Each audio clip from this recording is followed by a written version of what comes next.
Hello everyone, welcome again on my channel education tutorials.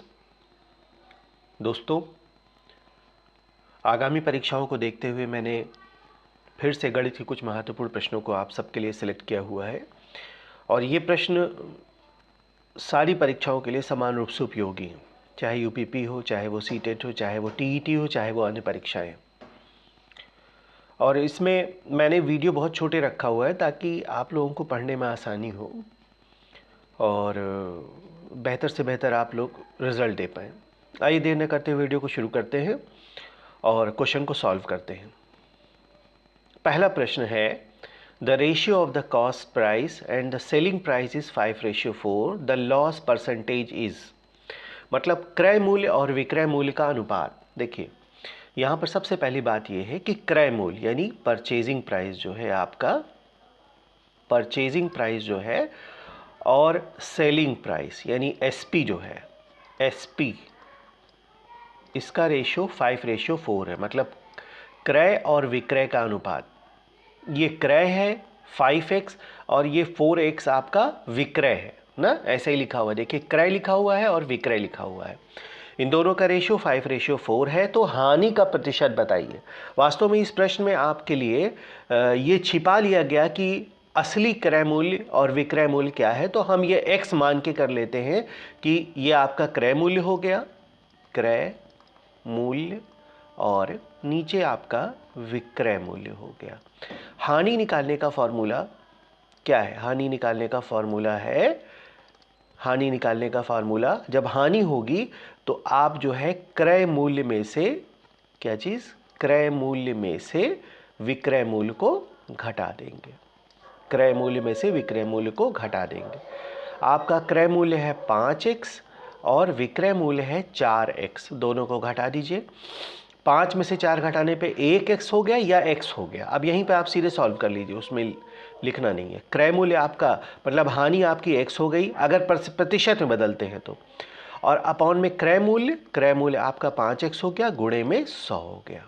इससे आपकी हानि प्रतिशत निकल के आ जाएगा। x काट दीजिए, 5 से 100 को काटेंगे, उत्तर आ जाएगा 20%। देखिए, इसमें ए ऑप्शन वाला आंसर करेक्ट है। तो इस तरीके से आपका पहला क्वेश्चन सॉल्व हो जाएगा कि आप जो है क्रय मूल्य में से विक्रय मूल्य को घटाएंगे, आपकी हानि आ जाएगी। ठीक है, चलिए अगले प्रश्न पे आते हैं। आइए दोस्तों, अगला प्रश्न सॉल्व करते हैं। अगला प्रश्न है आपका, 15 वर्कर जो है, 15 मजदूर एक सड़क को 48 दिन में बनाते हैं। ठीक है, 15 मजदूर है जो कि एक सड़क को 48 दिन में बनाते हैं। तो उसी काम को 30 मजदूर 30 घंटे में करने के लिए, 30 घंटे में करना है तो कितने मजदूरों की ज़रूरत होगी, कितने मजदूर आवश्यक हो। चलिए देखते हैं। अब यहाँ पर लिखा हुआ है कि 15 मजदूर, वर्कर्स जो हैं वो आपके कितने हैं? वर्कर्स हैं आपके 15। तो एक तरफ देखिए, इसका छोटा सा फार्मूला होता है, m1 into T1 is equal to m2 into T2। ठीक है, m1 का मतलब मजदूर हो गया, T1 का मतलब T फॉर टाइम है।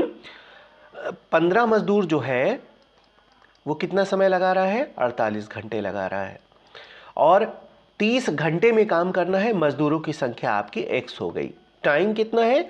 30 घंटा। बस आप यहीं पर x रख लीजिए।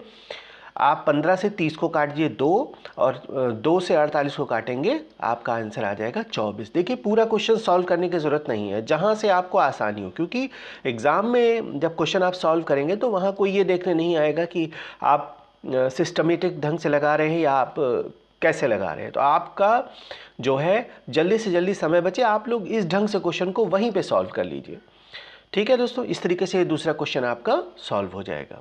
आइए तीसरे प्रश्न को देखते हैं।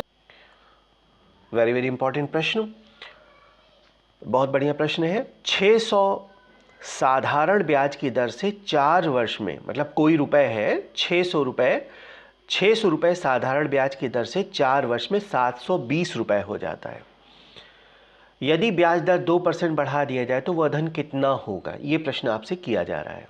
आइए देखें कैसे लगेगा ये सवाल। ये इस प्रश्न को लगाने के लिए आप, साधारण ब्याज का फार्मूला क्या होता है? इसमें देखिए कह रहा है ना 720 रुपए, तो मतलब मूलधन 600 रुपये और साधारण मतलब मिश्र धन जो है वो आपका 720।